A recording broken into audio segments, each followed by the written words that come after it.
Donc on est ici sur la fosse de Loie, c'est un des bancs sur lesquels il y a des nettoyages de plastique ostréicole à mener également dans le programme NetConch.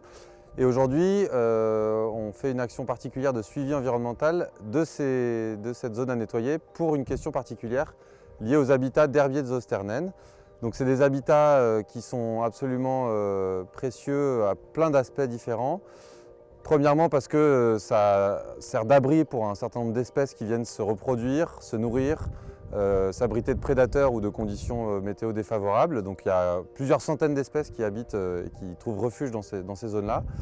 C'est aussi des habitats précieux parce qu'ils servent de stockage de carbone. Donc dans un contexte de réchauffement climatique, c'est important de conserver ces habitats-là.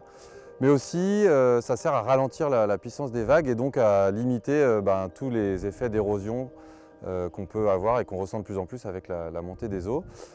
Et donc l'intérêt, c'est de préserver ces zones-là qui représentent à peu près 2500 hectares dans le parc naturel marin. Donc on cherche à les préserver de tout type de pression. Donc nous, on s'occupe des états des lieux pour délimiter les zones à nettoyer, donc en friche avec du plastique. On va délimiter cet habitat pour éviter l'écrasement par les passages d'engins de travaux maritimes. Donc on utilise un drone qu'on déploie à 30 mètres. Donc ça nous permet de faire des orthophotos d'une résolution de 4 mm par pixel. Donc après ça, on utilise un logiciel de SIG au bureau où je vais délimiter en fait ces herbiers de Zooster pour confirmer que nous ne serons pas dans les zones à nettoyer, que les engins ne passeront pas par là ou alors contourneront ces herbiers. Donc suite aux travaux, on repassera le drone pour être sûr que les engins n'ont pas dégradé l'habitat. Et si on voit qu'il n'y a pas eu de dégradation de l'habitat, on ne fera pas de survol supplémentaire. Par contre, si on voit qu'il y a eu effectivement du passage d'engins sur les herbiers, on fera des suivis tous les ans jusqu'à ce qu'on voit une recolonisation complète de cet herbier sur ce banc. Un autre enjeu environnemental dans le programme NetConch, ce sont les hermelles qu'on peut notamment observer sur le platin d'Étré. Dans ce cas-là, on effectue des survols à 12 mètres d'altitude pour avoir une résolution à 1 mm pixel. Nous faisons ce même travail de détourage sur une dizaine de cadras.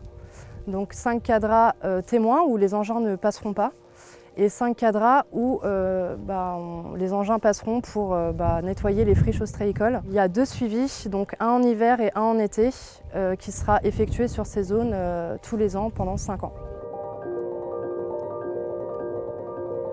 Donc les premiers travaux ont été réalisés sur la commune d'Angoulins.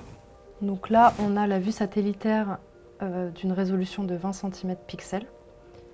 Donc je vais zoomer sur le banc en question.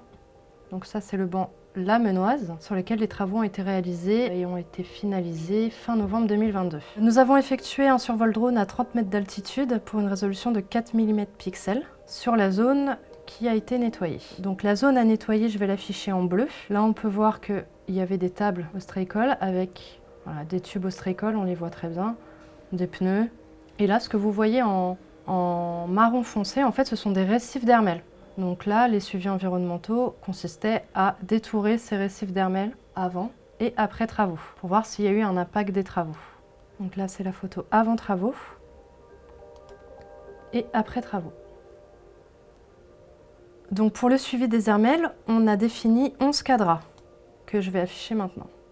Dans la zone à nettoyer, donc la zone en bleu, on en a 5 et on a 6 témoins. Donc témoins, c'est-à-dire qu'il n'y a pas de travaux, les engins ne sont pas passés par là, il n'y a pas eu de ramassage manuel, donc normalement les récifs d'hermelles ne sont pas impactés. Ça permet d'avoir un état zéro.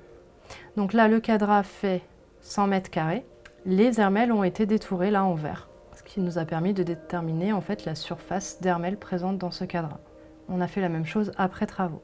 Donc ici par exemple, c'est un cadre où on a enlevé donc, à l'aide de pelleteuses les tables et les tubes ostréicoles. Donc le cadre numéro 1 ici est un cadre sur lequel nous allons détourer les hermelles où il y a eu un passage d'engin pour enlever les tables ostréicoles et une équipe de ramasseurs à pied a retiré tous les tubes qu'on voit ici. Et donc là, j'ai dû faire un détourage d'hermelles. En fait, ce sont ces récifs-là qu'on peut voir ici. Donc tout ça, c'est de l'hermelle. Et donc après travaux, sur ce cadre, les hermelles n'ont pas été impactées.